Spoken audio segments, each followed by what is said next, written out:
Friends, welcome. I'm Helena Kennedy and I'm the principal here at Mansfield College, and it's my great pleasure to introduce you to a very distinguished figure from the United States of America, Donna Brazile. Donna Brazile has been a political activist since she was 9 years of age. Now you're going to wonder, how could this be possible? But I can tell you that when she was 9, there was a possible plan to create a playground where she lived in New Orleans, and she decided that that was what was needed in her neck of the woods more than anything, and so she campaigned for the guy who'd promised to make it. And after that she got the bug and stayed as a great organizer, as a great political activist all her life. In fact, she's been involved in every presidential campaign from the early 70s, and indeed was the first African American to actually manage a presidential campaign, which she did for Al Gore. I want to remind you that Al Gore actually did win. That's true. That is true. So we'll probably visit that at some stage in the evening. But Donna Brazile is a veteran political strategist for the Democratic Party, but she's many other things. She's a professor and still holds academic positions in the United States. She's an author, a syndicated columnist. She's a television political commentator, and many of you who ever watch American television will have seen her popping up many a time and often taking part in important discussions. She was the vice chair of the Voter Registration and Participation Committee at the National Democratic Party, and she has been twice the interim national chair of the Democratic National Committee, most recently during the campaign when Hillary Clinton was running for the presidency. One of the important roles, and I remember it particularly well, Donna, was when you were actually playing such an important part when the terrible hurricane event destroyed large parts of your home city, New Orleans. She was very actively involved there in that whole business of dealing with that tragedy and that terrible crisis in her city. She has been a powerful figure on the whole issue of getting young people to vote, and to work within the system to strengthen it and to encourage people to run for public office, particularly people from minorities and women. As I've said, she's been involved in many different campaigns and has played a really important role in the development of the Democratic Party. She wrote a book which I used to say that I was going to write a book called Cooking with My Hat On. And really because my mother used to come home and she would still have her hat on, because in the 50s that's what women did, they wore hats. And she would come in and she'd still have her hat on, she'd take her coat off and she'd run into the kitchen and put on her pinny and she'd be at the cooker with her hat on. And you were going to write a book called Cooking with Grease, which was stirring the pots in American politics. But you are a great cook, and I can say that having stood at your elbow and tried to learn how to cook gumbo, which you tried to teach me, but I can't promise that I really did learn.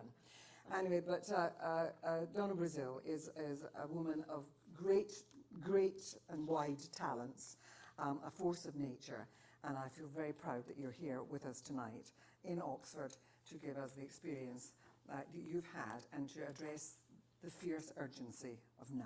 Thank you.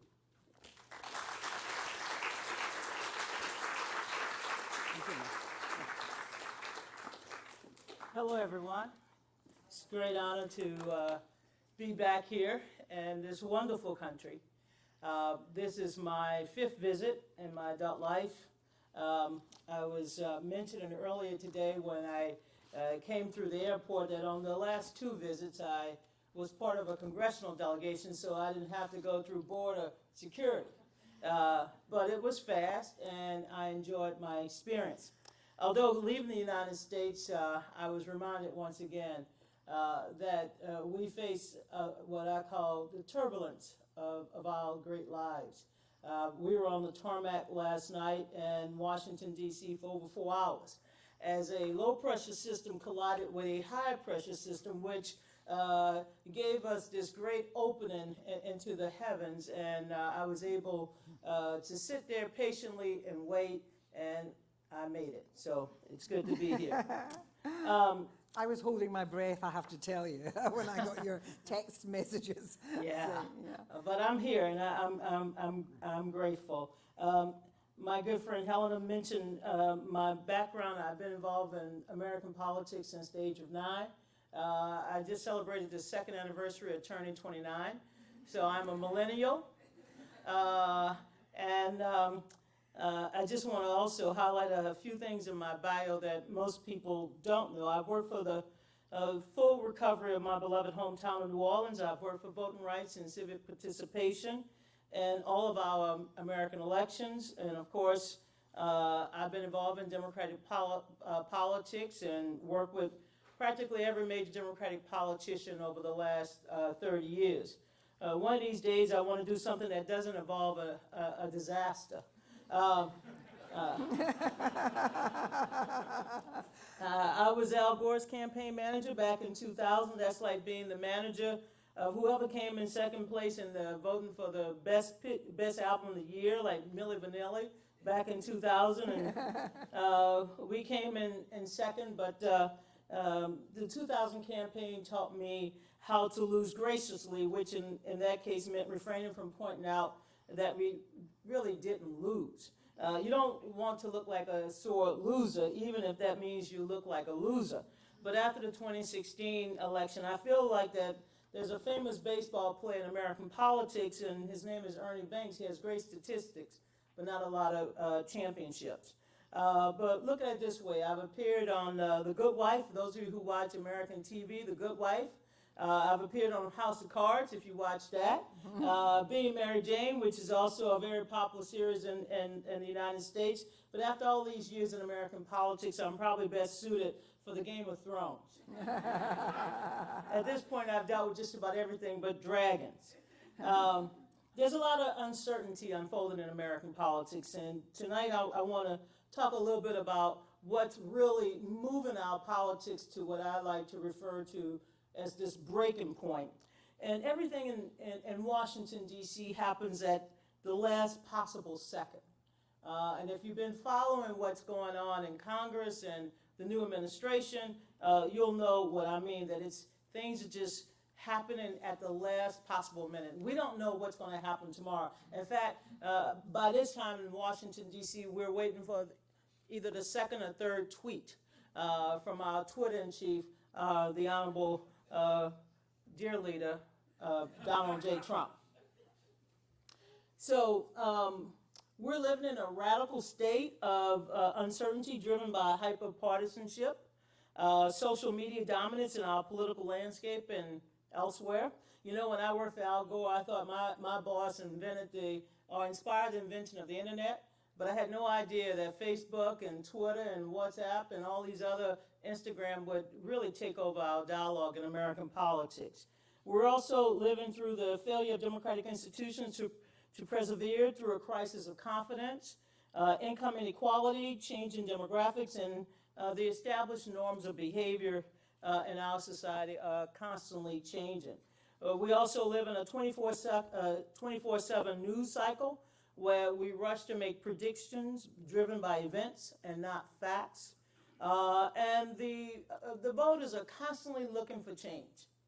And over the last 6 cycles, not just the presidential cycles, which occur every 4 years, but the midterm cycles, voters are looking for change.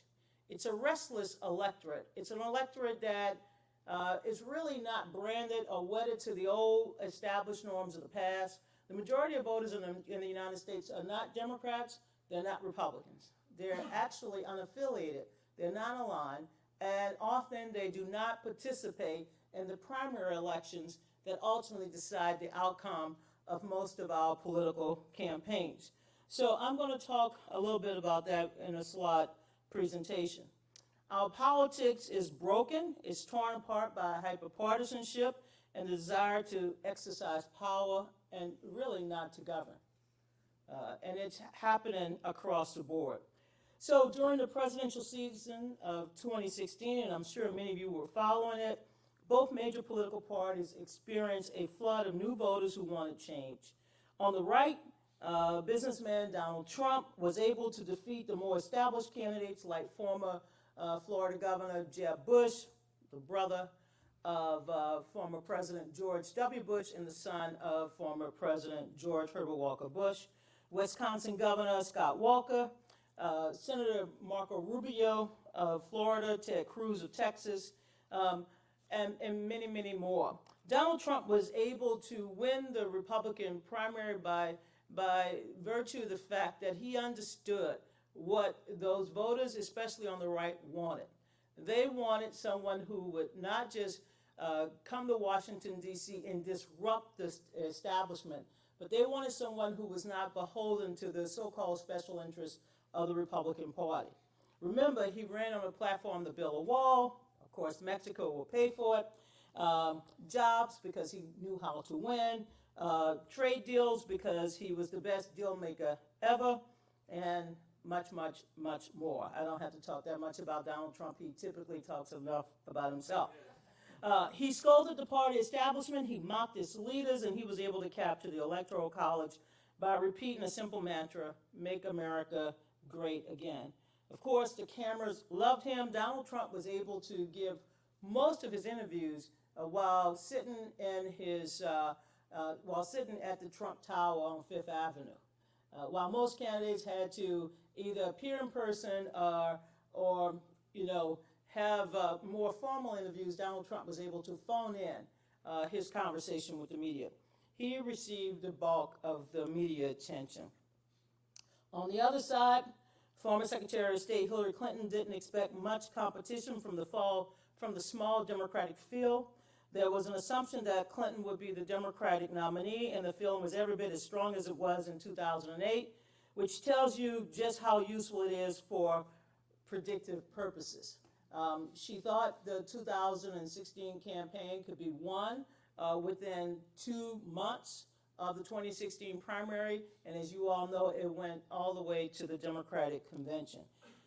After all, who would vote for a left-leaning, self-described Democratic socialist who is registered as an independent, or an unknown governor from the state of Maryland, Martin O'Malley, 2 former United States senators, Lincoln Chafee, who, by the way, was a Republican, who turned independent, who turned Democrat, and former Virginia Senator James Webb. Hillary had money, she had name identification, and most of the Democratic establishment backed her candidacy. But something happened along the way to her coronation. People began to feel the burn. I used to tell my friends that a woman of a certain age could not feel the burn. Some of you get that. But Bernie began to sizzle like a hot steak on a grill. He was able to capture not only the unaffiliated voters, the independents, who he brought into the Democratic primary, but he was also able to bring in millennials and to create a movement that really has changed the Democratic Party. There's much more to the 2016 story, and I write in my book, Hacks, the inside story that led to the break-ins and breakdown that put Donald Trump in the White House. I talk about some of the failure during that period of time for the Clinton campaign to understand how restless the electorate was, how they wanted change. They wanted more, let's just say, they wanted more from her than just her resume and the establishment. They wanted someone that would embody many of the qualities that President Barack Obama possessed. Voters still desire this change. They want lawmakers who they believe can champion their interests and also see common ground. This is now a very vibrant political season that is underway. In just 157 days, we face one of the most critical elections in modern American history. And I wanted to spend the rest of my remarks by giving you just a small presentation of what the electorate look like right now, what might be driving voters to go to the polls this fall, and some of the other dynamics that normally occur in what I call the midterm election. Just by way of my own background, in addition to serving as party chair twice, trust me, there will not be a third time. I have worked on 7 presidential campaigns as a staffer, 3 as an advisor, 56 congressional campaigns, that's House and Senate, as well as 19 state and local campaigns. I've worked in 49 states, and one more state, you'll be impressed by this, I will become Miss USA without the bikini. So I've been involved in politics all my adult life, and as much as I'm trying to tell my friends that I'm ready to retire, I find myself every week back out in the country. Just 2 weeks ago, I was in a place called Paoli, Pennsylvania, and I'm sure many of you don't know where Paoli, Pennsylvania is located. I didn't know where Paoli was until I got on the train, and I went to Philadelphia, and then I caught another train, and I ended up in Paoli. Well, Paoli is important because there are now, in the state of Pennsylvania, 5 women who are going to be on the ballot this fall to win seats in the United States House of Representatives. Currently, Pennsylvania is ranked 45th in the nation in terms of women's representation, just right above the state of Mississippi, if anybody knows anything about the United States. They have no women currently serving in Congress. And I found myself in Paoli, again, trying to not only inspire new registrations, but also to help promote these 5 women who are running in some of what I call the voter-rich counties outside of the great city of Philadelphia. But this November, the United States voters will face one of the most critical elections in modern American history, and they will decide whether the United States continue down the path as defined by the 45th President of the United States, or return to what I call some normalcy, get back to regular order, however we may define that now in the 21st century. So in the summer of 1963, I know some of you, I'm looking around here, some of you probably are not familiar with the summer of 1963 in the United States. In fact, I was only 4 years old, so I'm not that familiar myself. But it was a hot day in August that Dr. Martin Luther King gathered with many other civil rights leaders in the city of Washington, D.C. to advocate for change, to advocate for civil rights and equal justice under the law. And he said at the time, we're faced with the fact that tomorrow is the day, and we're confronted with the fierce urgency of now. The fierce urgency of now has made its way into American politics. This is that moment in which we understand as American, as political strategists, as American voters, that this is a crucial election in terms of defining the path forward. So let me just give you a preview as somebody who has been around a few times. I got to give you another story. Helena, you probably don't know this, but in 1998, 20 years ago, when my hair was not as bright as it is right now, I found myself back over at the Democratic National Committee headquarters working during that period of time because Bill Clinton was under investigation. And as many of you know, he was impeached in 1998 by the House of Representatives. During that political season, I was, and that was 20 years ago, so imagine I was a little younger then. I was involved in helping to put together the party's strategy for turnout and for voter mobilization. That was a tough year. And given the politics of that year, the impeachment of the president, it was a very difficult political season for us, but we came within 5 seats of recapturing the House of Representatives.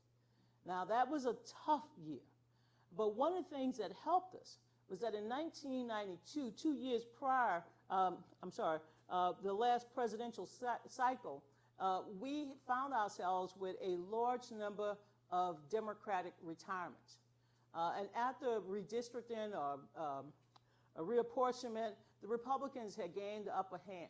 So that was a very difficult season. So in many ways, 1998 is one of those years that I think we will ultimately look back to see what strategy will the Republicans develop to try to not just motivate their base, but to win a political cycle when their president is under investigation.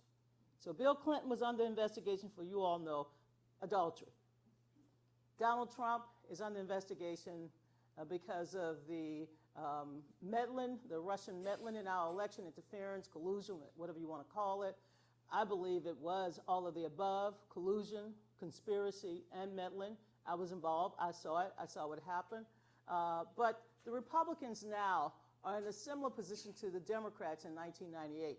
And we'll talk a little bit more about that maybe in the Q&A. So here's one of the things that we constantly look for in American politics is the direction of the country. How do people feel about the country? The economy is good. Unemployment is at one of its lowest points. We've had 9 consecutive years of growth in terms of jobs being created. And so while the voters are still restless, you can see that in the Republican Party, voters are quite motivated because they believe that Donald Trump has accomplished many of his goals and strengthening the economy. And truth, the economy was already humming or moving along since 2013. So we've had tremendous job growth, opportunities. Republicans are satisfied. Democrats are a little bit restless, but this is one of the areas, right track, wrong track, that we typically review to see just where the voters might be as it relates to their mood about the country and its leadership. One of the things that we also know is that in midterm elections, especially after the presidential election, if you go back in American history, there's only been one exception when a president party has not lost seats following his election. And it's only been men, so I don't have to say his or her. It's only been men so far. Knock on wood, we're going to change that one day. On average, presidential parties and leadership lose anywhere between 24 to 38 seats. If Donald Trump approval rating continue to remain steady at 40 or below 40, it is likely that the Republican parties will suffer at the ballot box. But I say it's likely. The reason why I cannot predict that the Democrats will take control of the House is because many of these seats are so gerrymandered, they are no longer competitive. We call them reserve seats because they are gerrymandered to fit the individual, not fit the district. He's had an uptick. It's funny, a couple of weeks ago when he was bragging about his relationship with the Honorable Kim Jong-un and all of the success he was making in forcing China to come to the negotiating table over the trade, his numbers went up. But over the last week, after he announced that the deal was off, well, I don't know if it's off or on, I guess it depends on the time of day, his numbers went back down, and we don't know. But right now, on average, Donald Trump, in terms of his personal approval rating, is somewhere between 38 to 42%, depending on the day, and again, some of the quote-unquote headlines of the day. But presidential job approval will have an impact on the fall electoral landscape. Here is, as you can see, our partisanship now, we call it hyperpartisan. The American people are still trying to figure out if they want to see the Democrats move ahead or the Republicans move ahead. Quite honestly, it's mixed. It's still driven by party brands, party leadership, but they would like to see the parties to come together. And one of the reasons why we're witnessing such a huge number of young voters register as independent is that they don't like either brand. And part of it's because they want people to work together, and it's very difficult in this current environment. I just wanted to put some of the kitchen table issues back on. As you can see from over the last 2 years, Clinton voters, their views about the economy, whether or not it's getting better or worse, and the Trump voters again are quite satisfied. If you go back to 2016, they were very angry, very upset at the direction of the country, and they worried about their future. And one of the reasons why they wanted Trump is they thought because he's a billionaire, he's a successful businessman, they thought that Donald Trump would understand how to create jobs and make the economy work for them. I mentioned the quote-unquote mentioned 435 members of Congress. They are all up for re-election. And yet, as you can tell in this chart, Republicans are likely to retain their seats. Democrats are likely to retain their seats. We don't have a lot of competitive seats. Only 3 in the Democratic column, possibly 6 in the Republican column. We have 18 elections over the next 6 weeks. Next week is California. And if the Democrats are able to win in what we call the jungle primary, they call it jungle primary. It's not a word I would use, but they call it that because both Democrats and Republicans have to run in one primary. There is no partisan primaries. It's a jungle primary. The top 2 vote getters will appear on the ballot this fall, regardless of party affiliation. Democrats are hoping that they can beat out the Republicans in the primary. The problem is that we have a wealth of candidates running as a result of the 2016 election. They're motivated. We have more Democrats on the ballot than ever before, more women on the ballot. We anticipate that there may be a pink wave, and if we have a blue wave and a pink wave, we know that we're going to change the shoreline. But again, we still have a lot of states. New York has not held their elections yet. We know that there may be an opportunity for Democrats to pick up seats there, Virginia, and then, of course, we're also looking at states like Nevada and Texas as well.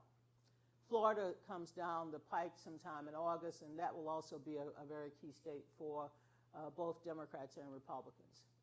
Again, I just wanted to give you a sense, less than 25, maybe 30 seats. My projection is 17, 18 that will be competitive this fall.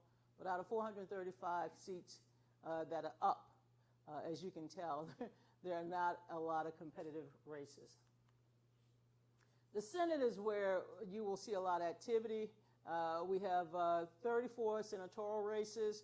In this cycle, the Democrats have to defend their seats, and many of those seats are in states that Donald Trump carried in 2016, states like North Dakota, West Virginia, Montana. Many people are not even familiar that we have Democrats in those states, let alone United States senators. We also have to defend in states that Trump carried, but we currently have Democrats like in Florida, Wisconsin, Michigan. There perhaps is an opportunity for Democrats to pick up a seat vacated in Nevada. Mr. Heller is leaving. Mr. Corker, Donald Trump was in Nashville, Tennessee the other day because that's an open seat. There's an opportunity there. Phil Bredesen is a moderate Democrat, former governor, very popular. He's running against one of Donald Trump's strongest supporters in the Congress, Marsha Blackburn. That's going to be a competitive seat. I put Mr. Flake there because that's an interesting state. Arizona, as some of you might know, John McCain is currently ill, but Arizona is one of those states where there will be a lot of interest and intrigue as to what happened with the Flake seat. And of course, eventually, we all want Mr. McCain to recover, but what might happen if Mr. McCain is not able to defeat cancer. But this is another area where Democrats are going to put a lot of resources, as well as Republicans. Republicans want to continue to control the Senate as well as the House. This is the gubernatorial landscape. For the first time in, I can't tell you, many years, people are not interested in gubernatorial seats. 33 states and the 3 American territories all have gubernatorial races this year. Of course, everyone is going to focus on the big states like California and Michigan and Wisconsin. Florida also has a gubernatorial race. I'm particularly interested in one in Georgia where we just nominated for the first time in American history an African-American woman, Stacey Abrams. But this is a year for voters in about 3/4 of the United States to elect a new governor or to re-elect one of our sitting governors. Republicans now control the vast majority of state houses, and this is an opportunity for Democrats to try to, get a little bit skin back in the game in terms of state and local elections. Now, everyone talks about 2020. By my count, we're up to about 45, perhaps 50 candidates. I got a few of the faces here, but this is just a small list of faces. You know some of these faces, some of them you might not know. I call it, I have categories. One category is young and the restless. Another category is oldie but goodies. I have one arts and craft. In fact, I'm disappointed that Oprah Winfrey decided not to run for president because I was looking forward to waking up every day and walking into the kitchen, looking underneath the chair to see if she left a gift like a new car or a microwave. There's even rumors that Kanye West might run. I've heard from celebrities. There's also a lot of billionaires. If Trump can do it, so can I. That's what these billionaires are saying. Tom Steyer, who is now funding a lot of the local elections across the country, and Mark Cuban, who is owner of one of the national basketball teams. But there are so many senators, governors, and even mayors. The mayor of New York is supposedly interested. The mayor of Los Angeles, that's Bill de Blasio in New York, Eric Garcetti, and in Los Angeles, interested in my beloved hometown mayor, Mitch Landrieu, who just stepped down, is also thinking about it as well. So this is another way for us to take a look at what I call the importance of this election. And you can see over the last few midterms just how many seats can be changed simply because voters are in a foul mood or voters are interested in change. The big years, you can tell from 2010, 63 House seats, that's under President Obama. And if you go back to George W. Bush after 9/11, there wasn't a lot of change that year.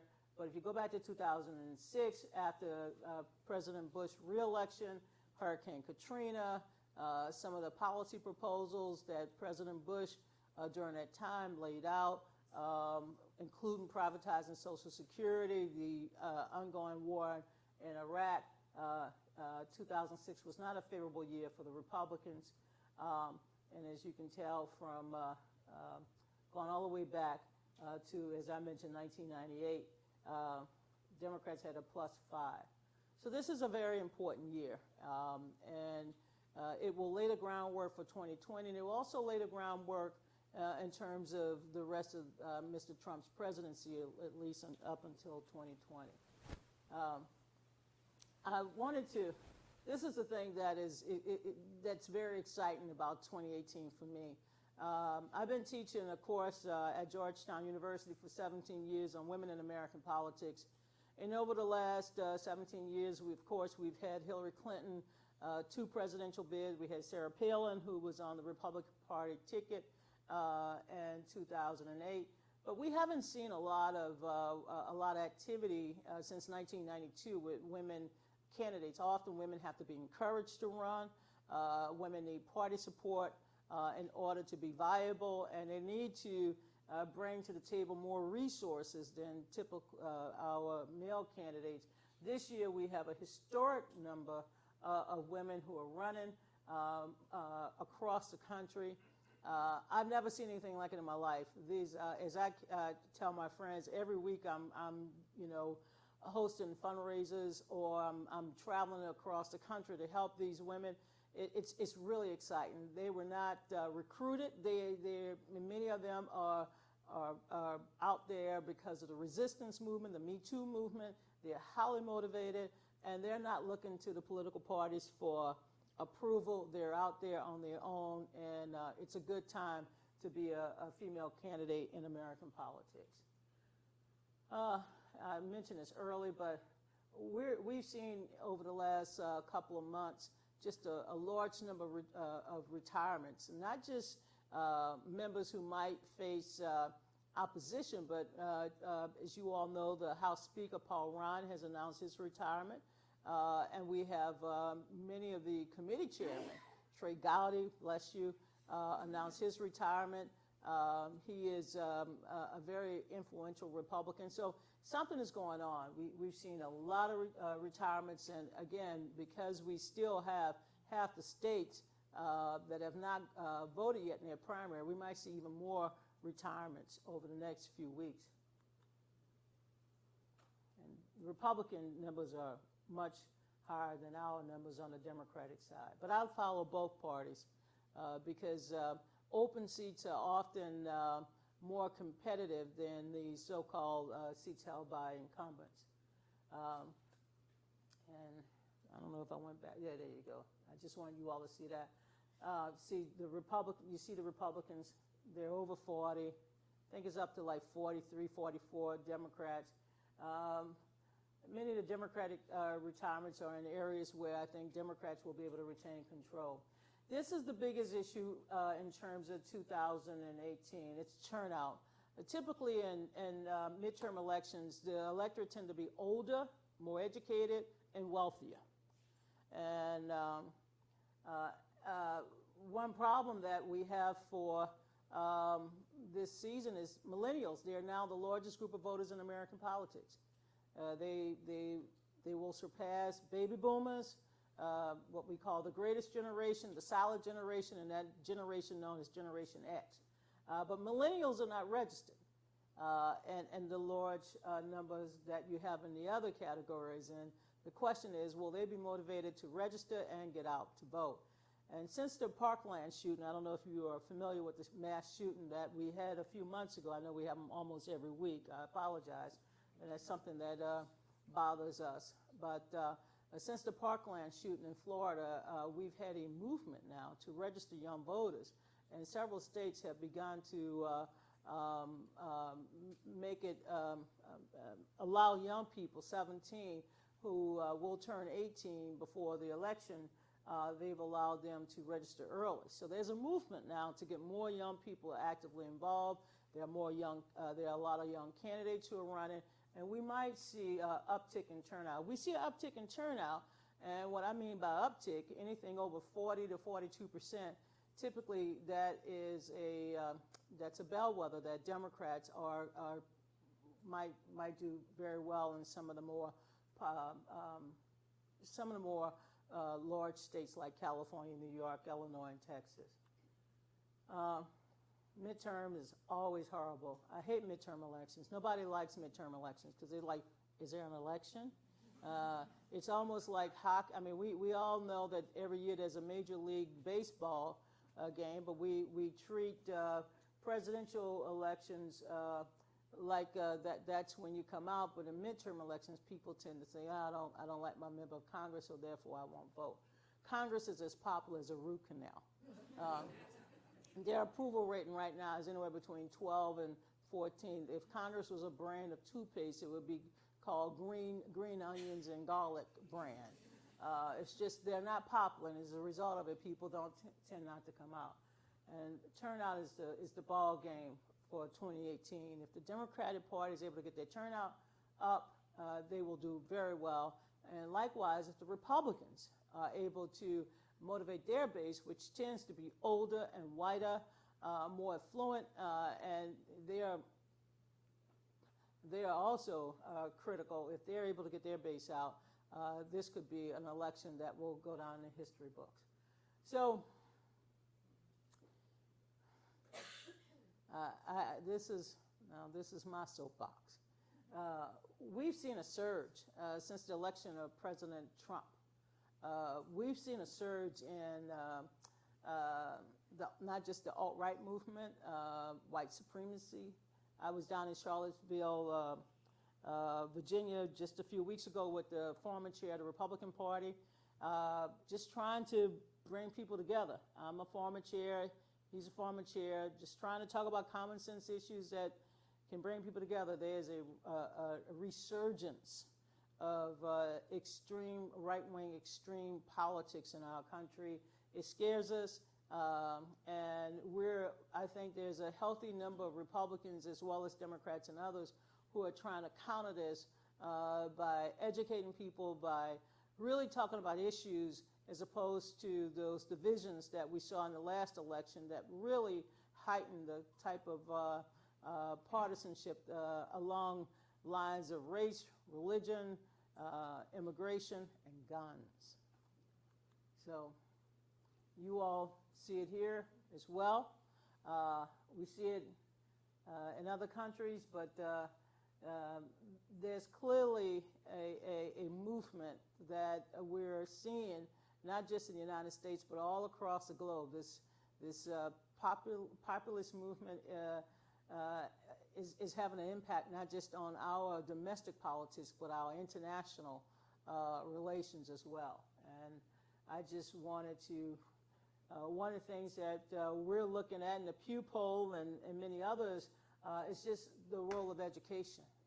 And in the United States now, among Republicans, there's a movement now that encourages people not to go to college, that college education is not important. And we see in many of these voters a willingness to take on and buy into what we call extremist brands that lead them to feel more and more isolated.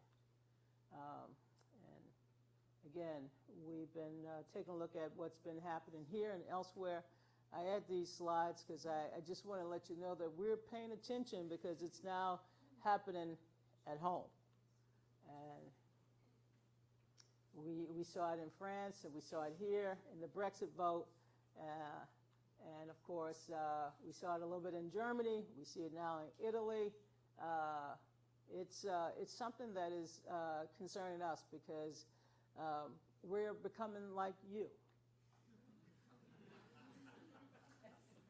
All right. I'm still optimistic. I've seen a lot of changes over the last 40 plus years. I know there's a great desire in the country to continue on the progressive path that has brought us this far, but there's also a desire for our politics to align itself with some of the politics over here. We saw that not just in the 2016 election, but we've been witnessing this current season where voters are now preparing themselves to go back to the polls.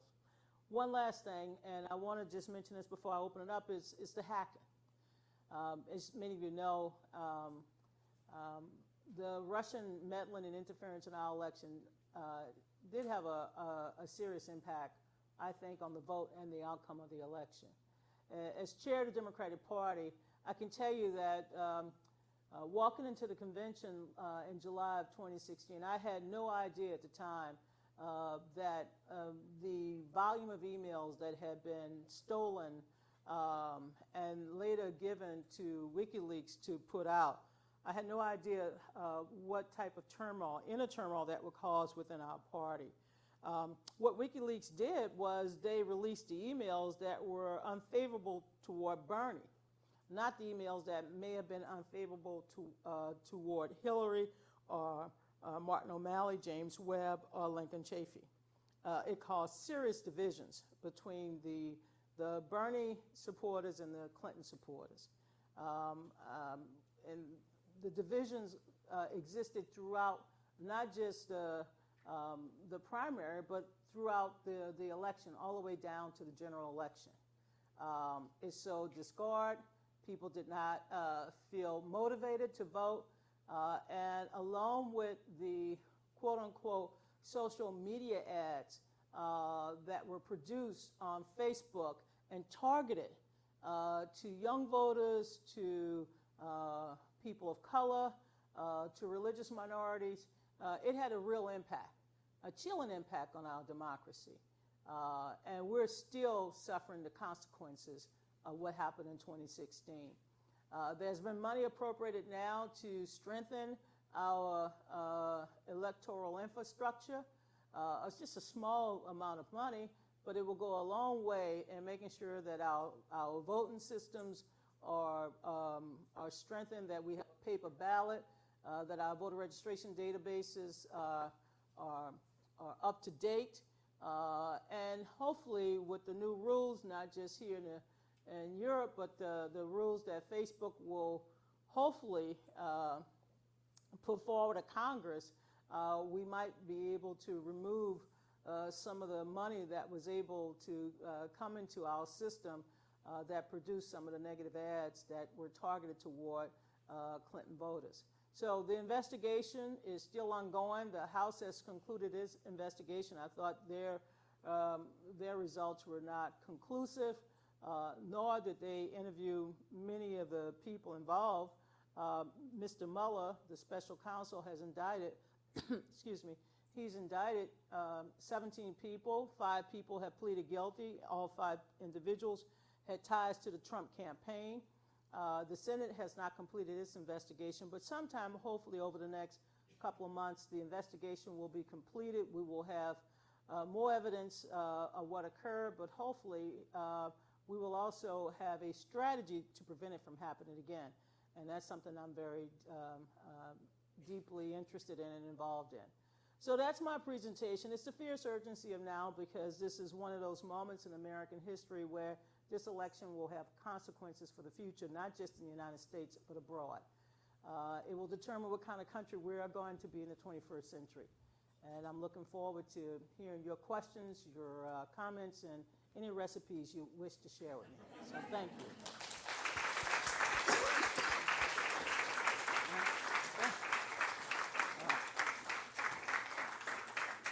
And not bad for 2 hours of sleep. No, absolutely.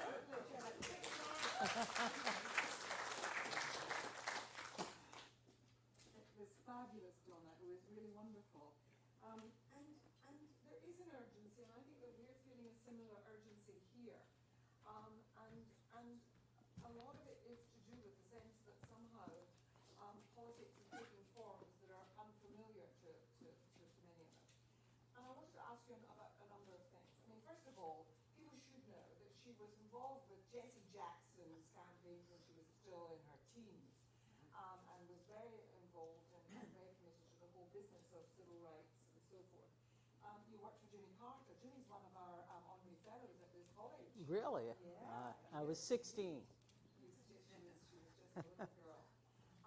And you've got an incredible life in politics.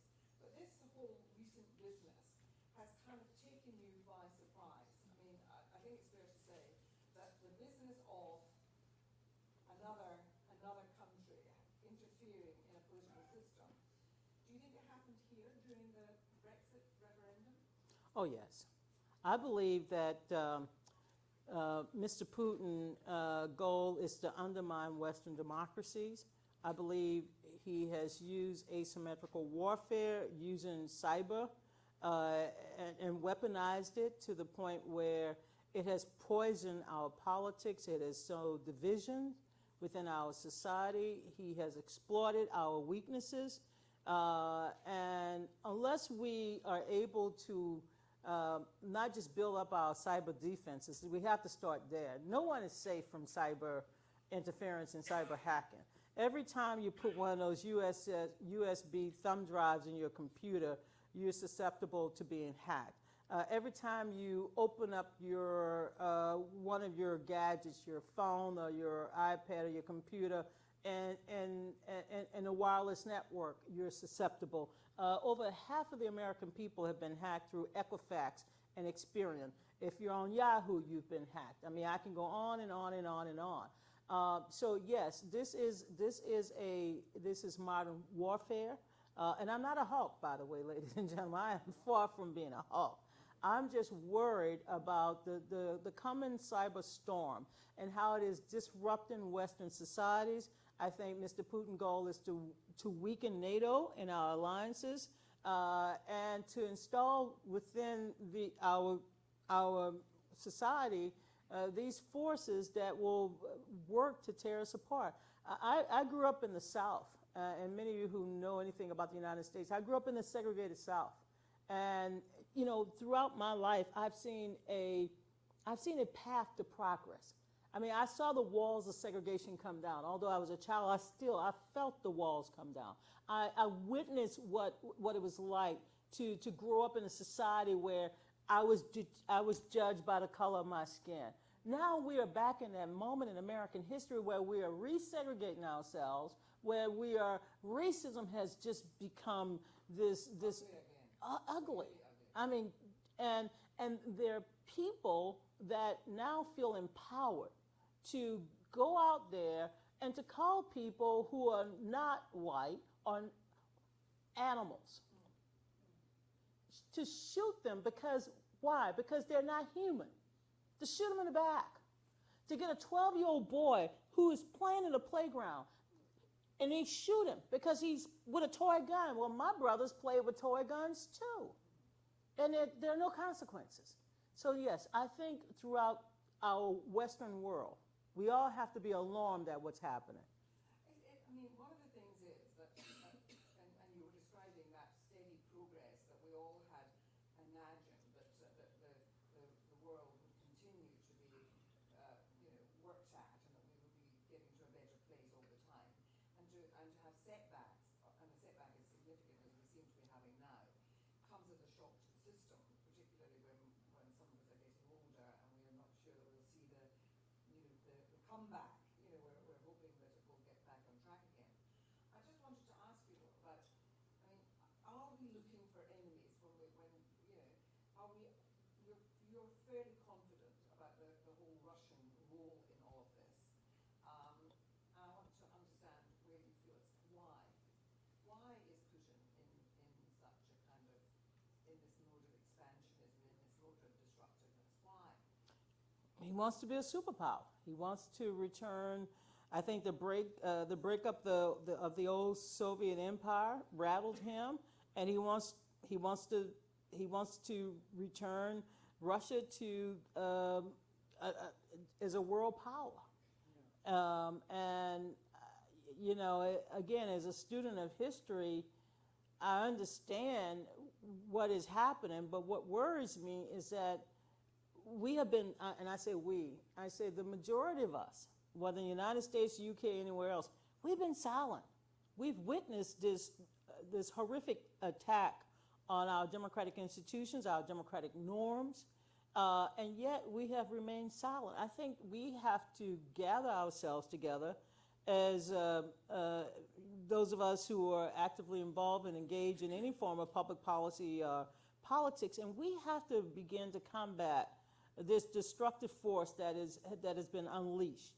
But isn't the problem about that it's coincided with something else that's going on, which is that with globalization, we've also seen a sort of retrenchment of, levels of fear about what globalization means for people in terms of jobs, the threat to people's aspirations, because they think that the world is somehow too big to handle, and therefore they're treating internationalisms. And to some extent, we're seeing it even with the United States of America, that we're seeing this business of isolationism, this business of retreat in many ways, and the rise of nationalisms across Europe, which we're seeing too. That is something to do with the fact of globalization, that it makes people fearful for their futures, because somehow the world is harder to deal with than your own nation. We've left so many people behind in our rush to become interconnected and to really rapidly expand our societies through technology. I mean, if you think globalization has had a ripple effect in our societies, just wait till we get to AI and machine learning, artificial intelligence and machine learning. We're going to leave even more people behind.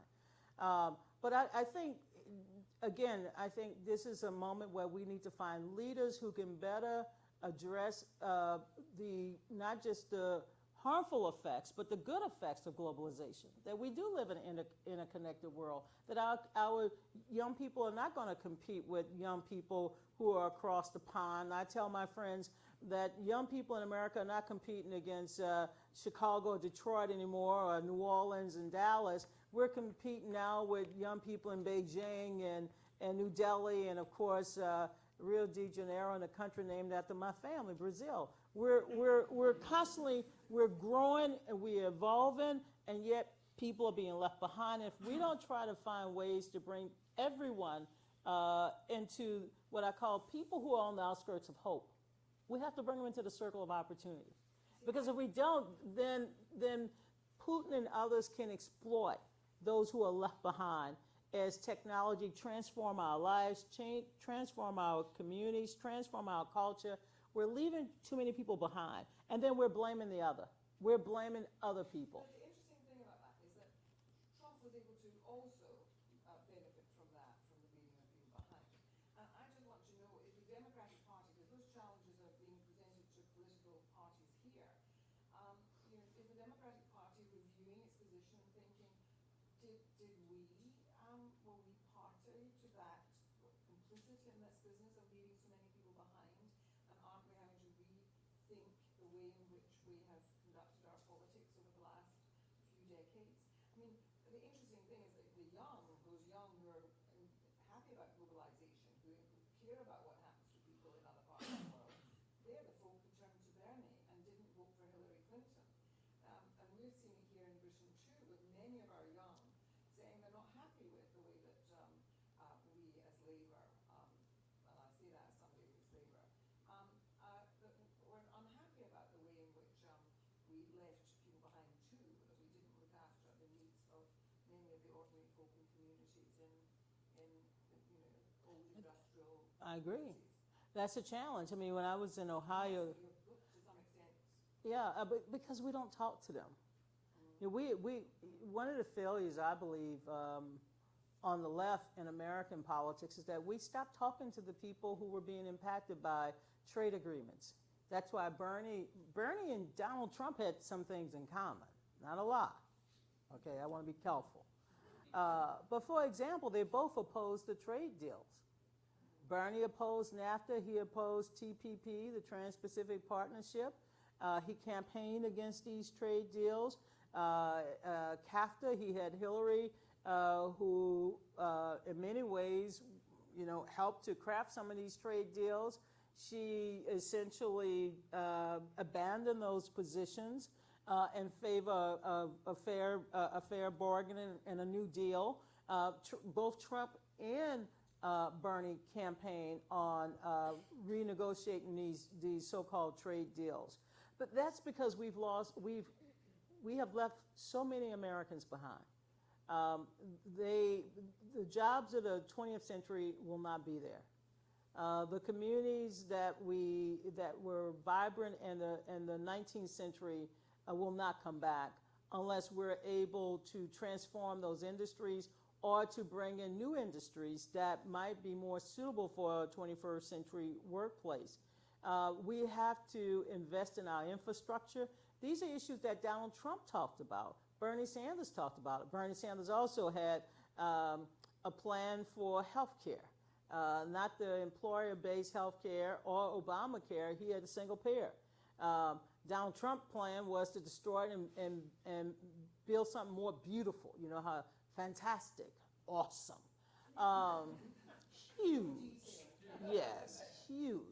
But while Donald Trump was short on specifics, and Bernie did have a platform, Bernie wasn't able to overcome the Democratic establishment. The Democratic establishment was pro-Clinton. And for obvious reasons, Hillary has invested her entire life in building the Democratic Party, along with Bill Clinton. And the party that ran, the individuals who ran the party were aligned with Hillary Clinton. But they were aligned with Hillary Clinton in 2008, and yet Barack Obama won. Barack Obama was not part of the party establishment. He was outside of the party establishment, and he won. Bernie was outside of the party establishment. He lost because he was not running as a Democrat. He was an independent. Although he has voted with the Democratic Party 80 to 90% of the time, and his average is better than most Democrats. But still, in a system by which you have 3 levels of delegates. I've never understood your system. I am a super delegate, an unpledged automatic delegate. I am a diva. Although I don't wear a robe and I don't have a Batmobile or, a fast, sexy car. And by the way, Donald Trump wants to ban those cars now. You all have probably heard that Mr. Trump said that he doesn't want to see any Mercedes on Fifth Avenue. Woo! I got in the car today. I'm like, oh my God, I better keep riding it here because I can't ride it back there. He's going to ban that. But no, I am an automatic superdelegate, unpledged, and then we have pledged delegates. And then we have at-large delegates that can be selected by the party based on the rules. We're trying to strengthen the party internally so that externally we can go out there and present not just a united front, but we can be a party that is more representative of the grassroots and not the top. So those are the challenges that we have to face as Democrats. And I think that we're up to the challenge. It's a painful period in the Democratic Party right now because we have to look at ourselves and we have to take a look in the mirror. Sometimes you don't like what you see, and it's not as easy to change it, but we have to change in order to grow and to be able to represent those so-called blue-collar white voters that abandoned the Democratic Party in 2016. They voted for Obama. That's why I never called them racist. You cannot put a name, a label on them. They want hope. Hope has no label. Hope has no partisanship. Hope is a value that people believe that they should have an opportunity to succeed and to grow and thrive. And they did not find that in Hillary. They did not find that in the Democratic Party in 2016. And for Democrats, we have to take that as a message, that they lost hope in us, our ability to lead. And instead, they had a reality TV star who, who had fantastic ratings and who could say, you're fired. And he was able to connect with them. Now, I think that he's given them one part of what he promised, which is he promised to disrupt everything. He is disruptive. He is totally disruptive. I cannot watch TV. Now, I love television. I used to be on television every day. I now pick and choose the moments I want to go on TV because you can go and prepare. One day, I prepared for a Sunday show. I had all of this knowledge about North Korea. I even know where Kim Jong-un, the third generation of Kims, I knew where he went to school in Switzerland. I know all about the economy, how people survived, everything. Get there and Donald Trump tweets. And 14 minutes later, all I want to talk about is Donald Trump tweet. And just the last 24 hours, there was a new study that in the 497 days he's been in office, he has misinformed, lied. He has lied over 3,700 times. That's more than 2 a day. Jesus. But he is so in front of the news, and he is so gifted at reshaping the narrative. And the moment he calls the media fake news, and yet that's all he focuses on, the media. It's all about him. And I've never experienced anything like it in my life. When I would go on television under Obama and even Bush, you had policy. Now we're all majoring in the minors. It's superficial. And when you attack all of the democratic institutions, starting with the free press, and most of the institutions in American politics are now what we call underwater. Every major institution, from Wall Street to academia to sports to the media unit and the church, every institution, the only institution in society above water, above 50% is the military. And what does Trump talk about? The military. What does he want? A military parade. That's right. What's happening about that? Is it still going to happen? Well, we'll see. Big brass was saying. Yeah. Yeah. Now, who would like to ask a question of this great one? Yeah, there we go. We got a microphone.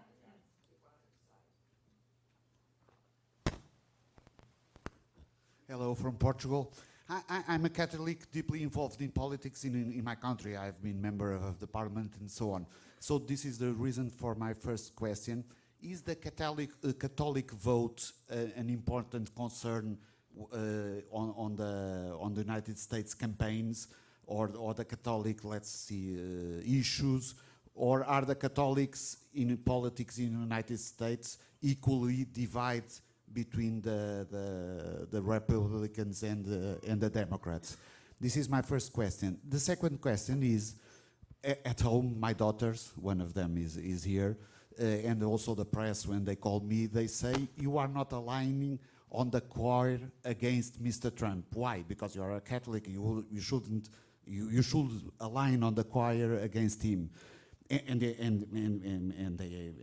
they have reason, it's true. But I said to them, pro-life, pro-life, pro-life. I mean, is that question, the fact that the Democrats are so aligned on life issues makes, well, people like me in Portugal, and I imagine someone in the United States, that would never vote Trump, but just because of that question does. So my question is, the fact that the two fields are so divided on life issues and not open on another hypothesis, does this brings votes to Mr. Trump? Thank you. The first question was, does the Catholic vote fall down partisan lines of, the more Catholics are more Catholic Democrats than they are Republicans? And then the second part of this question, and the gentleman is a Portuguese politician who is represents a Catholic party.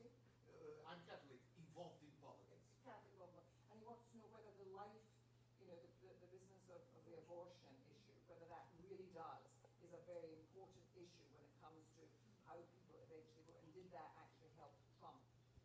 The line how I suspect he's been responsible for many abortions. You can soon present that, but Well, I am Catholic and I'm pro-choice. Lifelong Catholic. And I'm pro-choice. I believe that women deserve to have access to the full range of reproductive health services. Of course, I'm a descendant of slaves. I also learned when they did my roots, there's a famous show in America, Finding Your Roots. Of course, I knew I was African. I didn't know what country, but I'm from Ghana, the Ivory Coast, which is great. I've been to Ghana. And then they told me I was part Irish and British, and I said, oh my God. I knew I was Irish too. All my life I knew I was Irish, and no one told me, but I knew it. And I mean, I am so there. Don't get me started on my Irish roots. And they traced my British family to a town where Shakespeare, right? And, so I'm so excited about that part of my, because, I'm all about discovering who I am as I get older, because it all comes out. of course It all comes out. Shakespearean jet is definitely in there. Well, and girl, tonight you're going to see that Irish part. Oh, that comes out too. So I went to Portugal a couple of years ago. My dad died in 2012, and his youngest sister died in 2015. And all my life, growing up in the Catholic Church, I was told that if you want to find something, go to St. Anthony. And I wanted to find my roots back in the Catholic Church. I've been to Rome several times. And I went to Lisbon. I had no idea where I was going. And after less than 2 hours, I found my way to the church where St. Anthony grew up, and it really bonded me. I'm really a Catholic. And being a Catholic is not just about one issue. For me, it is the gospel, the gospel of love that Jesus Christ preached. The gospel that made him aware of the poor, that he wanted to be among them. And so in American politics, when we hear the Catholic Church and abortion, most people think that, well, that's all we stand for. No, it is the church who has allowed the immigrants to come in, to find sanctuary. It's the church that is feeding the large homeless population in the United States. It's the church that still each and every week goes out there and provide food to those who are still hungry. So that church is always secondary to the church that is about life, which always confused me. I'm like, in my church where I go every Sunday, I go to St. Joseph, but when I can't get to St. Joseph, I go to Bedside Baptist or St. Mattress. They're still very important, but they're not the church that people see when they see the bricks and mortar. It's the church that's in your heart. That's where the gospel of the Lord lies. And so, yes, everyone tries to exploit the abortion issue with Catholic voters. But by and large, most Catholic voters are believers in what I call the gospel of Jesus Christ, the social justice gospel. Democrats go after them on social justice issues. Republicans go after them on pro-life issues. So there is a divide. If you are a Catholic voter, say in the state of Missouri, you're likely to be Republican, but if you're a Catholic voter, say in Michigan or Wisconsin or Ohio, you might be a Democrat. Because social justice is just as important as so-called the cultural life issues. So that's how these issues play out in American politics. Did the pro-life, or, did that vote really was important in the election of Trump, or do you think it was secondary? You know, the evangelical movement in American politics is large, is still very vibrant, and they went with Trump, and they were able to capture a lot of. Trump changed his position on choice. Trump used to be pro-abortion, pro-choice, and he changed his position. He became a pro-life politician when he decided to run in the Republican primary. In fact, he was the most pro-life. He wanted more punishment for women who had abortions. He wanted them to be punished. And he just signed the global gag rule, and he's trying to put more harm on Planned Parenthood ability to perform abortions at their private clinics. So that's the sort of an answer to that question. Right. Here, there's a young woman And I love Portugal. Lisbon to Porto, all the way up to Salamanca, I enjoyed everything. What was Jesus' first miracle? He turned water into wine. He listened to his mother and got the party started.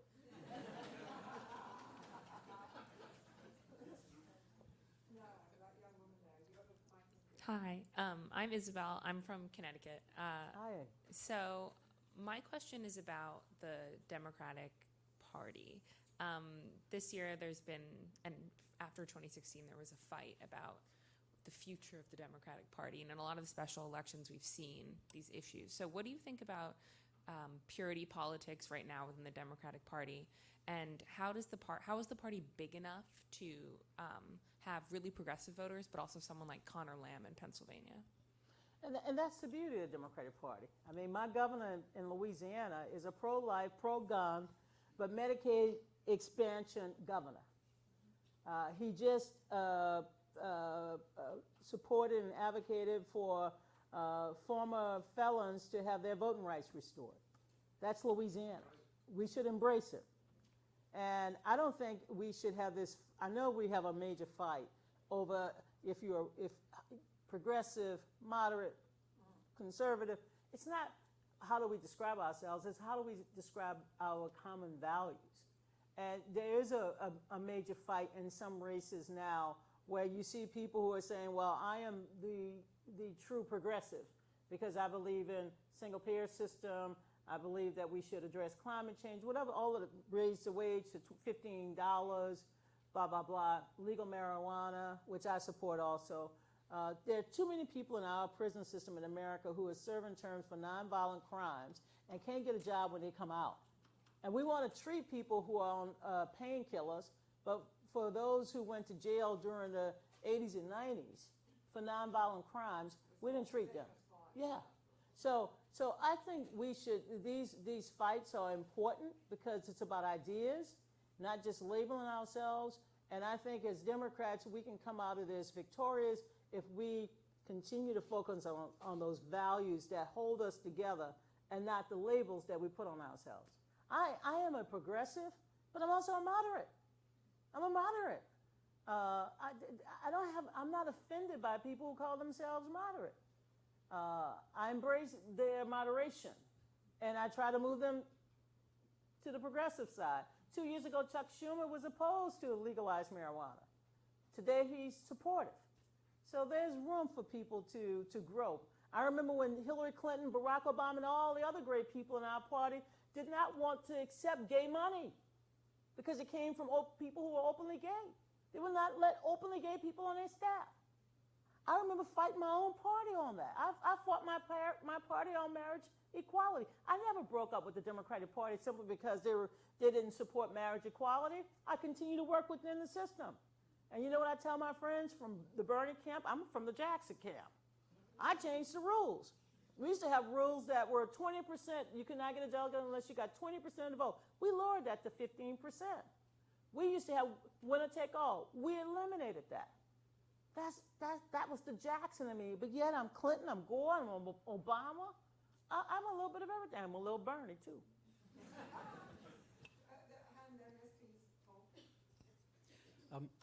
I very much agree that one of the key factors that's going to change things is reaching out to the disaffected voters that seem to be attracted by Trump's vision. One of the problems is that we on the left have not managed a vision very much.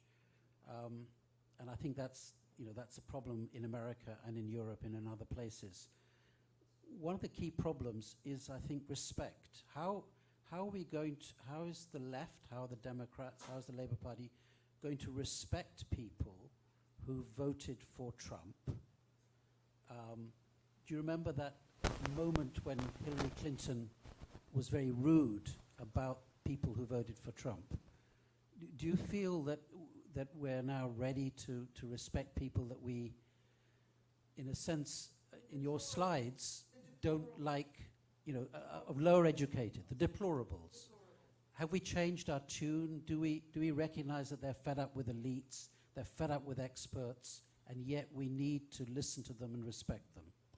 I hope so. I was in New York that night, Friday night, September, right before the first group of debates when she said that. And at the time I said, uh-oh, I had a Sunday show, and I'm like, I can't clean that up.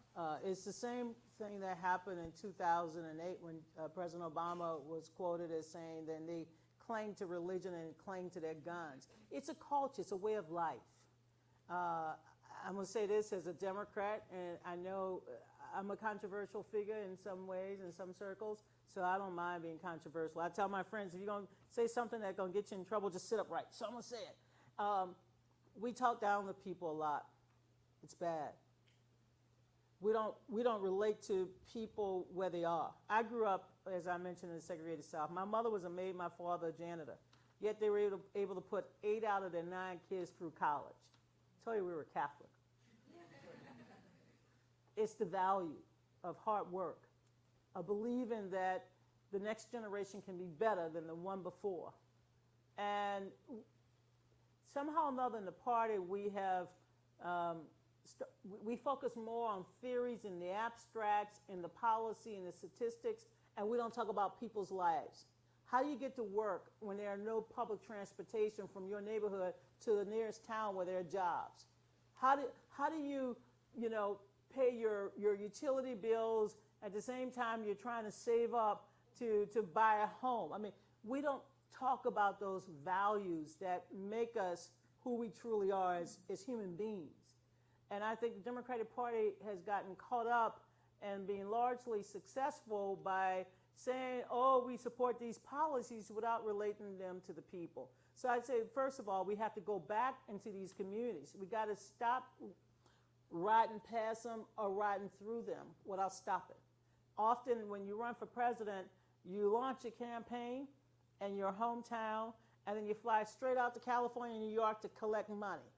And between California and New York is the vast heartland of America. And we don't talk to the people who reside in those towns. We've abandoned them. And I think as a result of it, they've abandoned us either by voting on the other side or by not voting at all. They've lost hope. So we have to go back and touch them where they live, where they eat, where they work, and where they pray. And we got to be able to talk to them. And if we show up, I think we can win their hearts again. And we can motivate them to vote. But we cannot just walk out the next day. I've done this all my life. Every Democrat have a 16-point plan or a 20-point plan. But not one of those ideas relates to the everyday life of the men and women that you and I know. I used to tell Al Gore when I worked for him, and I even told this to Hillary, I said, look, when you get into a town, go to the nearest barber shop, go to the beauty parlor, go to the grocery store, go and see what the people there are eating, what they're talking about. I like to go to bars, okay? I know you do. Because, and let me tell you something. I can tell you last night, I don't know who won the game, but I can tell you what LeBron wore to the game. He wore a suit with short pants. I know, so when I sit at a bar and talk to a man, did you see LeBron last night? No, I didn't watch the damn game. I ain't got time to watch a game. But I know who's playing. I know enough because I want to listen to people. I want to hear about their lives. You can't represent people. You cannot be their leader if you don't know what their lives are about. And I feel like as Democrats, we lost that touch. That's why Donald Trump did not go into these media markets where he could just command the press. He went outside those big cities, and he went into the suburb. He went into the heart of where Americans live. And he said, I will be your champion, because look what I've done for myself. Now, we all know that he was he exaggerated his own resume, but that's part of the theater of politics. He said, I'm going to, look at my plan. I did this all on my own. I can do this for you. Give me a chance, and I can make you as great as I am. That was Trump. The Clinton campaign, and I was criticized for criticizing the Clinton campaign. The Clinton campaign relied on data and algorithms. Let me tell you how that works. Can I ask you a question, ma'am? Do you have a college degree? Okay, we'll talk to you. Young man, sit next to you? We're not going to talk to you. So we only talked to her if we found out she had a college degree. We didn't talk to you at all because you are white male and over a certain age, you're over 40. So we assume you were not going to vote for us. So, young man, I'm just looking at you, right? And young lady, you two right there, we don't have to talk to you. If we do, we can talk to you at the last minute because we know you're with us. The assumption they made based on data, I kept telling them it's erroneous. You cannot make it on data. You have to actually talk to people. And the campaign, Donald Trump had his face and his name everywhere. Trump, Trump, Trump. Hillary, in order to get a poster, you had to pay $35. Who's going to pay $35 if you live in paycheck to paycheck for a poster? Even with Michael Jackson, I never paid $35. Prince, I never paid $35. But it became a hurdle. And young people, no outreach whatsoever. And it was all social media. And so if you didn't own a computer, if you were not part of the algorithms and the data analysis, you did not get touched. So it was a season in which the campaign did not communicate with the people. There was no passion in it. It was data and algorithm. And I kept saying, please, please, please talk to her. Talk to him. Because you know what? We have made a value judgment simply because of the way you live. I used to tell people, well, what about my Irish relatives? Because I assume because I'm a black woman, nobody was going to call me. I am a black woman, and I am the largest voting group in American politics. Not the largest in terms of numbers, but we vote. Black women vote, actually. Hell, yes, we vote. And they don't talk to us. They assume that I'm going to vote for Hillary. No outreach. And I said, one year they said, well, you're a black woman. You're going to vote for Obama. No, you're a woman. You're going to vote for Hillary. I said, but I'm also getting old and gray. I might vote for John McCain. I might shop. But we make these assumptions based on how you look and where you live, and we don't talk. And that is another problem that we have to face as Democrats. And I'm sure every party in Europe, every progressive party, has to face the same reality, that people want to be talked to. They want issues. They want you to know their lives. And if you don't have that connection, we're losing them. There we are, young woman there. Hey. Yes. Hi. Hi. Thank you so much for your remarks so far. So you've worked on an inconceivable number of campaigns. What makes a campaign effective, and what have been the most effective and least effective campaigns you've worked on? Well, throughout my life, I've worked on issue advocacy, and that's been very gratifying to me. To be a 21-year-old kid coming out of college and to work on a campaign to make Martin Luther King's birthday a national holiday, I must say that was the most important campaign of my life. And you were the person that really, really nailed that. I love it was such a, you know, to my mother used to say, Donna, are you gonna ever get a job? Oh, of course I'm gonna get a job. But my passion for politics, what Dr. King represented to me as a young person was hope. And I couldn't wait to grow up just to be a civil rights worker. My mother used to say, well, what does that mean? I said, well, I want to be a priest, but I'm a woman, so let me just be a civil rights worker. But in terms of the Jesse Jackson campaign was a very important campaign. I love all my presidential years, but it's the state and local campaigns that have been, I think, the most enriching, because I like running campaigns for people who are running for sheriff. See, I believe in law and order, but I also believe that you have to put people in those positions for DA and for sheriff who are common sense people as well, because they have a lot of, yeah, in Louisiana, sheriff is very important. I like those races. The presidential races are sexy, you know, because you get to go all over the country and meet all these great people. But I like state and local races. They're the ones that really make me excited about American politics. That's why I have no problems, you know, whether I go back home to Louisiana and work on campaigns, or if I show up in Paoli, Pennsylvania, where I don't know where the hell I am. But I did crash a wedding party that night. I love politics. It drives me. And The book is about, I mean, this whole thing that you're talking about suddenly a huge number of women now, you're saying because of Me Too and other things, are actually standing now, you know, going into politics. it's so exciting. You know, and most of my young students I've taught, I have one who's running for a county executive in a PG county, Angela Alsobrook. She's a lawyer, and she's one of my students. When I went up to Pennsylvania, Siobhan, I said, Siobhan, you ran? I'm like, I am so broke these days because all my kids are running. I have running in the Virginia 10th, Allison. She was my quote-unquote youth coordinator during the Agora campaign. All my kids are running. For colored girls who have considered politics, you've written a book to give them. October 2nd, my next book is coming out, and we're the colored girls. No one thought, you know, that we would ever advance in American politics. Mignon is Hillary's top political strategist. Leah has run both our conventions. She's been a chief of staff. Yolanda has been involved in everything from BET to Apple on the technology side, and of course, me, the one with the gray hair. As I keep telling them, I said, why don't y'all let y'all hair go natural like mine? Right there, hands going up there. That's the gentleman in the middle.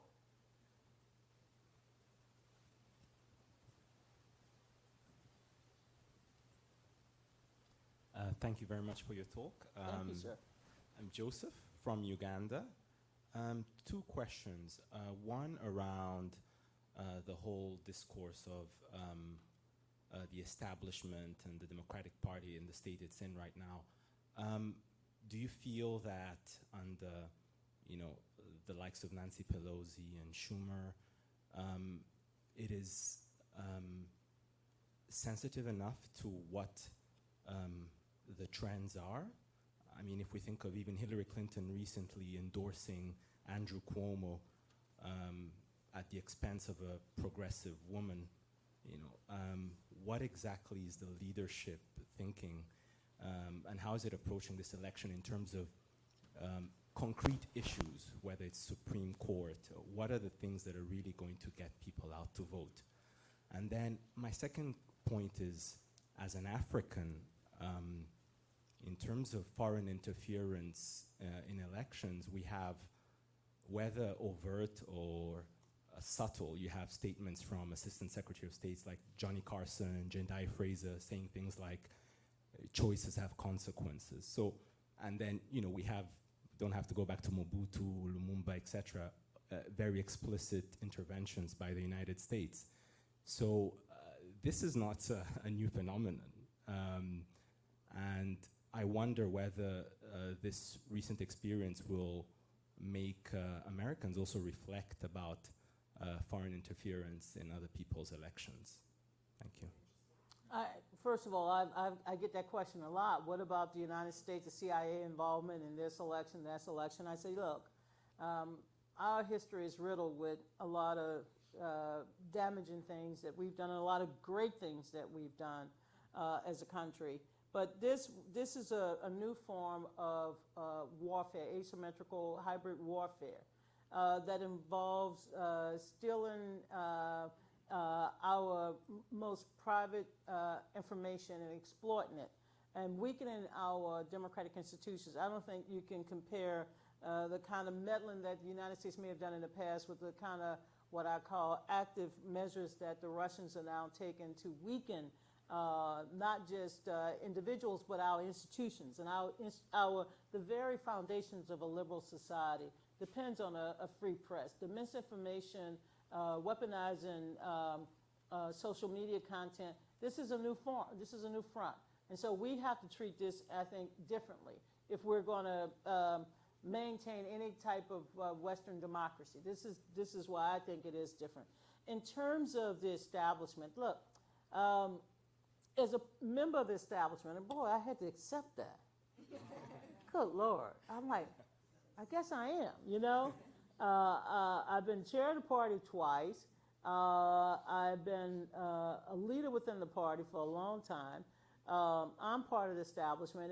And as I tell my friends who are challenging us, I said, look, we have to change, okay? Our bench is very experienced. We got a very, you know, we're heavy on experience. But if you look at the bench of the Democratic Party, one of our weaknesses is that we have to expand it. It is very old. And there's nothing wrong with being 29 for the second time. But we need to expand that bench. We have to reopen the pipeline. The Republican bench is long. I don't think they're strong, but they have a hell of a lot of people. And we have to do the same thing on the Democratic side. I'm not advocating removal of Chuck Schumer, Nancy Pelosi, anyone else. I'm saying that some of them need to scoot over. I'm scooting over to make room. But I also tell my millennials, I'm willing to do that, but you better be willing to step up. I've been in the game for 40 plus years, and nobody opened the door for me. I got in the door. And once I got in the door, I kept the door open. I found my seat at the table, and I brought in a folding chair or two. And you better do the same thing.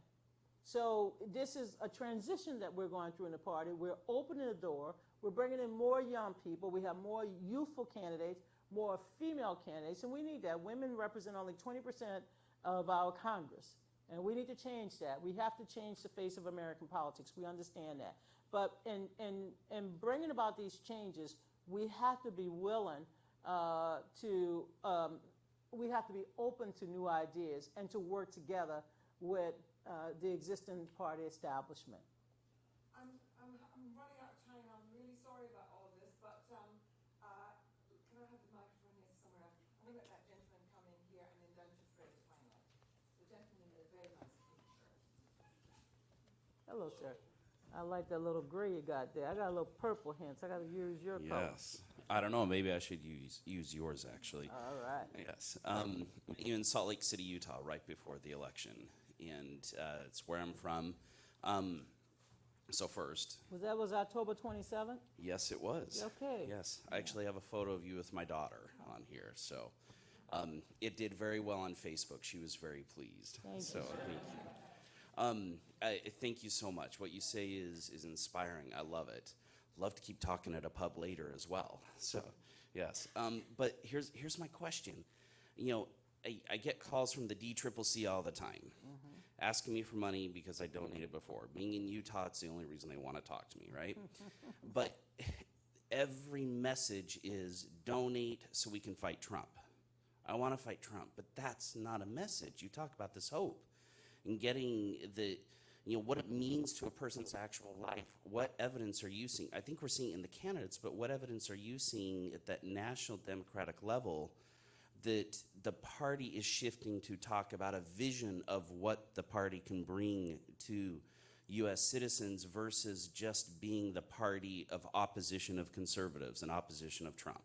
I agree with you. I think that in order to win, not just in 2018, we have to go beyond Trump. We need to stop also focusing all of our attention on Donald Trump. But if you look at the ads and you look at the personal campaign messages across the country, it is not focusing on Trump. In fact, 67% of Republican ads up to this point are focused on Trump. Only less than 30% of Democratic ads. So we've already begun to study what Democrats are saying versus Republicans. Republicans are typically saying, I am sticking with my president. I am more of a Trump supporter than you. But Democrats are not doing that. What we have to avoid doing is attacking Donald Trump as a racist, misogynist pig. That doesn't work. We can't label. We have to talk. We have to attack chronic unemployment, those who are underemployed. We have to attack low-paid jobs. We have to get back to the issues that will fertilize and really inspire people to go out and vote. The so-called Democratic message now, a better deal, I don't think will work. We have to strengthen our message. We have to almost make it like a single line that people will say, oh yeah, that's what the Democrats are standing for. That's what the Democrats, regardless if you're a Bernie-crat or a Hillary-crat or whatever crat, Obama-nite or whatever you want to call yourself. We got to have a strong message that basically tie the party to the future, not just the past. And I think you'll begin to hear a little bit more of that after these primaries are over. Unfortunately, when you're in the primary, just like this young man mentioned about Hillary Clinton endorsed Andrew Cuomo, and then Tom Perez, the chair of the Democratic Party, just endorsed Andrew Cuomo in New York over Cynthia Nixon. Cynthia Nixon is an actress who starred in Sex and the City, for those of you who follow TV. But we need to get back to those basic values that everyone knew that the Democratic Party stood up for working men and women in society. Everyone knew that Democrats believed in opportunity for all, equal justice under the law. We got to go back to what we have to rebrand ourselves. 70% of millennials don't think the Democratic Party or the Republican Party has a brand. In fact, most Americans are not supportive of capitalism. Most young people, millennials. So we have a problem, and it's not just a Democratic problem. We have a basic, what I call, problem in our democracy where we have lost faith in our politics and our politicians. And we have to get back to somehow or another normalizing who we are as a country so that we can get the American people back on track with basic democratic values. But it starts with a party that stands for something. And it cannot just be anti-Trump, although you got to admit. It's very tempting. It's very tempting. It's very tempting. Very tempting. Fred, I'm just going to say to you, this is an indulgence because of your great age, because I would have closed the debate now, so don't make it long. Hi, Fred. And you may even know a friend of mine from way back called Al Lowenstein. Yes. Great friend of mine. Thank you. You know what he did for the civil rights movement too. I do. We had a great discussion. Started off with Putin, burying the Russian Revolution. It's only a matter of time before they take Lenin out of the mausoleum, as far as I can see. You had references to globalization and the effect that it's having in the growth of populism. And of course, in your fake president, you have the populist par excellence. He is all the techniques that Hitler used, he's using and more. And when you say the Russians interfering in your elections or ours, I'm much more concerned about the effect that what happens in America has on the rest of us because of its world position. And our problem is, with all its imperfections, America still is a democracy. And one has to recognize, whether you argue about the margin of votes or not, a lot of Americans fell for Trump big time. I don't know that Bernie promised the workers in West Virginia he'd give them their jobs back, but Trump did. He didn't go on and tell the Florida juice makers or the Harley Davidson makers that they'll lose their jobs because of his trade wars, but he did tell them, and that is now what is being used. This is the man who keeps his promises. And of course, as you say, he attacks the establishment. It doesn't matter which establishment it is, of his own party, your party, the country generally. That's his style. He has escaped, and this is exactly what happened in Nazi Germany. The Germans elected Hitler in the 30s, and they did it because of his promises and his scapegoating, particularly at that time, the Jews. This is the technique Trump is using. Every time it comes back, as you say, to Trump, he astonishes us by belaboring the North Koreans on one hand, and then said he's going to do a deal with them in the next. Then he changed his mind, now he's back again. Now, there's never been a president like that in the United States, but our problem is in this democratic country, at the moment, a lot of Americans do believe him, and there is no sign that because he's now claiming success. The unemployment level has fallen and fallen. Even the Hispanics are better off. So how do you combat that? I know, I agree with all the things you've been saying about what the Democrats are going to do. But at the end of the day, we're really dependent on the judgment of a majority of Americans being one finally of distrusting Trump, which they do not do at the moment. Well, That could be another 2-hour lecture. you know, following the election of Barack Obama in 2008, I found myself sitting on the platform like most others. It was that moment that I realized, as an American, how truly proud I was of my country. That was that moment. And you didn't see just Barack Obama and Michelle Obama standing. That day I saw a country that one day would elect the first woman president, the first Hispanic. I saw a country that one day would not even need a label, no hyphenation. I saw the America of the future. And 8 years later, I saw the America of the past come back.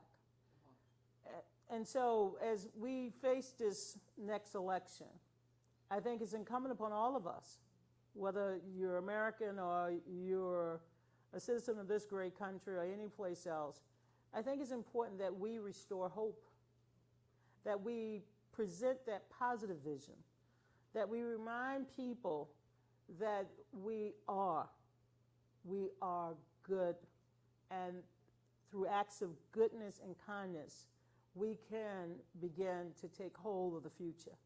That sense of hope, which allowed us to elect Barack Obama, is what we must restore, to give people a sense that they own the future. And all they have to do is unleash their power. When I wake up every day, I know that there are more Americans who think like I think, believe in many of the things I believe in, and are willing to work for that. But we have to reach them. We have to let them know that they have the power to change not just society, but change their own lives. And if we reach them, we can overcome anything and anyone who, like Trump, will present a clear and present danger to the future. I'm not worried about Trump. What worries me and what keeps me up at night is the 55 or 60 million Americans who still believe that he is going to improve their lives, bring back their jobs, or whatever he's promised. That's the fact that you have that many Americans. That's what keep me working. That's what keep me getting on a train and going to an unknown place in a part of the country I've never visited. I still believe that the country is going to correct the course that it made, and we'll look back on this moment that we're now experiencing saying, well, we had to give it a try. right? But then we fired him. The sooner you fire him, the better. Thank you. Thank you. Thank you all. Thank you. Thank you, my friend. All I can tell you is you've given us hope. Well, thank you. Thank you all.